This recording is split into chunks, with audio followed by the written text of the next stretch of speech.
Welcome friends, it is I, your LostScarf, and it's time for the Beginner's Guide to KumbhaKarna. That's right, doing the Sleeping Giant this time, and as always, this is a beginner guide. This is to help you get better with him if you're just barely starting out with him, or to convince you to try him out and see if you like him or not, and just go from there. There won't be a lot of advanced or expert stuff in this, mostly beginner stuff to help you get comfortable with him, so you can play him and get better on your own. There will be builds, we'll talk about Conquest and Arena, do's and don'ts, his abilities, weaknesses, a lot of stuff about that. So, let's get going.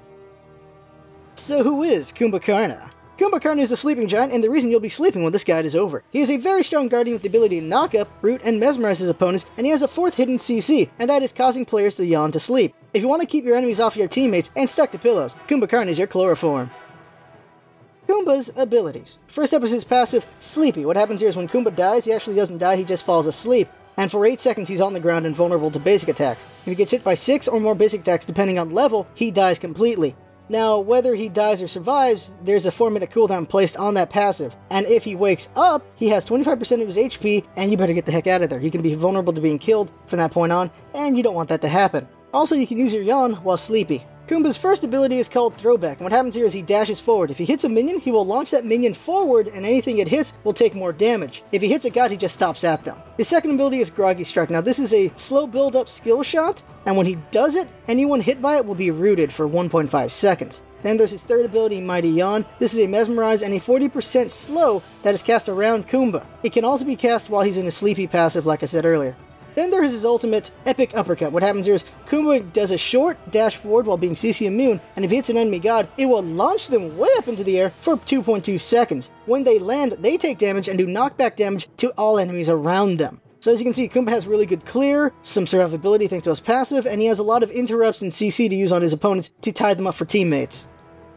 Kumbha in Conquest. Now on the screen here you're going to see my build for Kumbha. This is of course a suggested build. As you get better, you'll find your own way to how you want to build Kumbha. Now for beginners, you start out with, of course, with Hog and boards and some potions, and I say you go with gold boots so you get to the 900 boots at the start, and that should help out at the start of the game. Now as you go, you'll get gold boots so you can build up from there. Then you get the Breastplate of Valor, which gives you a lot of protection towards physical and gives you cooldown so you can do things more often. Then you get Stone of Gaia for magical defense and regen, and then finally Bancroft's Talon gives you lifesteal and makes it even harder to deal with the less life you have because you can hit harder. After that, if you want to be really annoying, you can get Magi's Blessings so you're immune to CC. And then finally Witchblade, because late game, the enemy ADC is going to be hitting really hard and fast, and that'll slow them down to make it harder for them. Of course, there's a lot of alternatives. You can get the Sovereignty for more protection, or the High Diversion for double protection. If you're trying to be a little aggressive, you can get Obsidian Shard for penetration, Ethereal Staff to survive longer, Bulwark of Hope to survive even longer, or maybe Rod Hood if you're going really aggressive.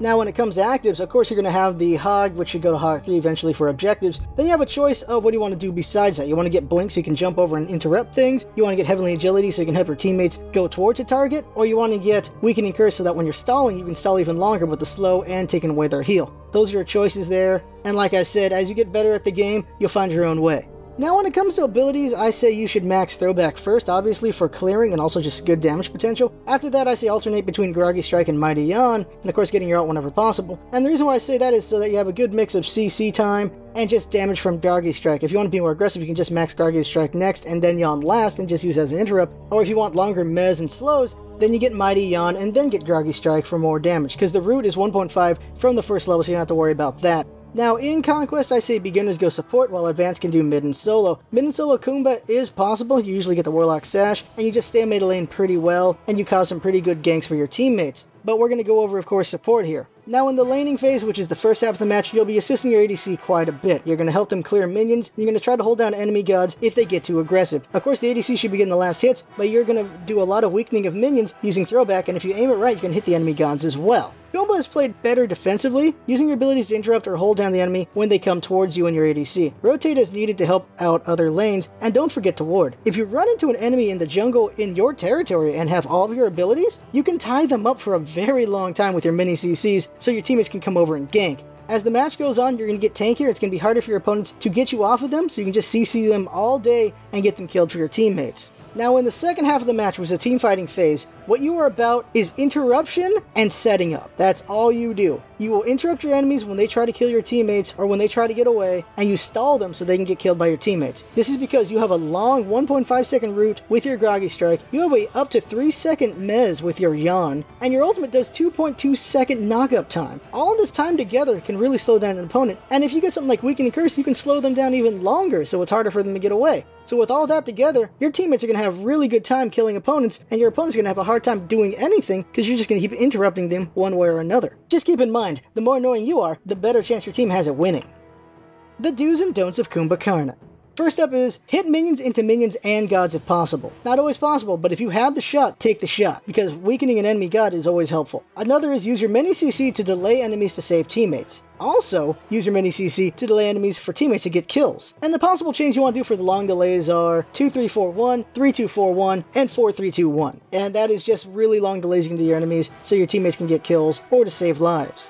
Now for don'ts, do not buy Mystical Mail. It cancels your mez. You do not want to do that. Another is don't rely on your passive to stay alive. That is only a convenience, do not rely on it. And lastly, don't waste your Groggy Strike on enemies with hard CC. Every time you try to wind up, they're just going to interrupt you. Again and again and again. Now once they use hard CC, go for it. Kumbha in Arena. Now, as you can see, the build's a bit different here. I say Stone Gaia first, then Cooldown Boots, then Breastplate of Valor, eventually get the Ethereal Staff, Bancroft's Talon, and Rod at the Hootie. What this does is it gives you max cooldown so you can be very annoying, a lot of armor and HP so that you're able to be annoying and in their face without dying too much, and then Bancroft's Talon and Rod at the Hootie so you have some power on you so that they do have to worry about you if you get in their face, so they don't ignore you. Now, other items you can get are like Sovereignty, Witch Blade, Magi's Blessing to be even more annoying with the CC, Winged Blade, Obsidian Shard, Hide of Urchin. Then there's Hide of Nemean Lion if there's a lot of ADC on their team, and if you want to go just full on power, you can go for the Chronos Pendant. Then there's the actives Blink and Weakening's Curse. Now, I feel like these are the best ones because Blink, you get in there, then mez a bunch of people, cause a lot of trouble, and that'd be bad for them. And of course, Weakening Curse to cut their healing and to slow them down for your teammates. Now when it comes to abilities, thought process is the same. Throwback max first for clearing and just doing a lot of damage, and then alternating between Groggy Strike and Mighty Yawn so you have some CC and damage. If you want to go all out for the damage, then go for Groggy Strike first before Mighty Yawn. If you want to be really a lot of mez time, then you go for Mighty Yawn first, then Groggy Strike. But mez is not the easiest thing to do in Arena anyway, so it's up to you what you want to do with that. Kumbha in Arena is very simple. You're going to be using Throwback to clear minion lines or to weaken enemy gods, maybe even finish them off if you get close enough to them when they're low. Groggy Strike to root them, Mesmerize to either interrupt or keep them down for teammates to go over and kill, and then using your ultimate to pop them up in the air and maybe finish them off, or just to weaken them badly for teammates. What you're doing as always is interrupting and setting up. As long as your teammates are following up on everything you do, you're going to get a lot of kills for your team, and you'll have a good chance at winning it all outright. Kumbha's weaknesses. Kumbha doesn't have really all that many weaknesses. He has the weakness of hard CC to his Groggy Strike, that's one, but besides that it's just beads, Aegis, and CC immunity abilities, and I guess dash for his root, that's it. He has a lot of CC, so things that can get you out of his CC is really the only weakness he's got. So in conclusion, KumbhaKarna is an incredibly annoying god to deal with. Not only can he cause horrible death for his enemies with all his delaying tactics, but he'll also put the players to sleep. As long as you play him smart and just are constantly in the enemy's face, your enemy is never going to have a fun time against you. You will be very annoying. Incredibly annoying. So annoying you might hate yourself, but that's just how it is. And that is the guide right there. If you found this very helpful, you should definitely share it with other people and on the other guides as well, because the better everyone gets at the game, the more enjoyable it'd be for everybody. Up next is going to be Mercury, the legendary hyper carry, and he should be a lot of fun to play and to show off, so we'll see how that goes. But that right there is the guide, so I had fun, hope you had fun watching, and that's what it's all about, isn't it? Having fun. Thanks for coming by, and see you next time.